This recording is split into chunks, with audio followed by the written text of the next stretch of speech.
ఏపీలో కాసేపట్లో పెన్షన్ల పంపిణీ కార్యక్రమం ప్రారంభం కానుంది. ప్రతి నెల 1వ తేదీన ఇచ్చే ఎన్టీఆర్ భరోసా పెన్షన్లను ఈ నెల 31వ తేదీనే పంపిణీ చేస్తుంది రాష్ట్ర ప్రభుత్వం. రేపు ఆదివారం కావటం, ఉద్యోగులకు సెలవు ఉండటంతో ఇవాళ పంపిణీ చేయనుంది. ఎన్టీఆర్ భరోసా పెన్షన్ల పథకం అమల్లో భాగంగా నూతన ప్రభుత్వం పెంచిన సామాజిక భద్రతా పెన్షన్స్ ని పెన్షన్దారులకు ఇంటి వద్దే పంపిణీ చేయనుంది. రాష్ట్ర వ్యాప్తంగా ఉన్న 65,18,496 మంది పెన్షన్దారులకు సర్కార్ సాయం అందించనుంది.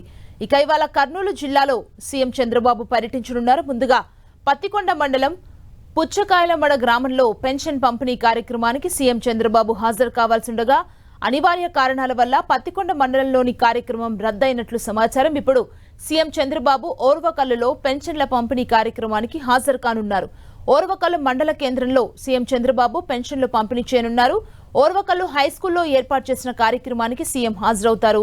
అక్కడే పెన్షన్దారులకు పెన్షన్ అందించి లబ్ధిదారులతో మాట్లాడనున్నారు. ఇక సీఎం చంద్రబాబు పర్యటనతో అధికారులు అన్ని ఏర్పాట్లు చేశారు.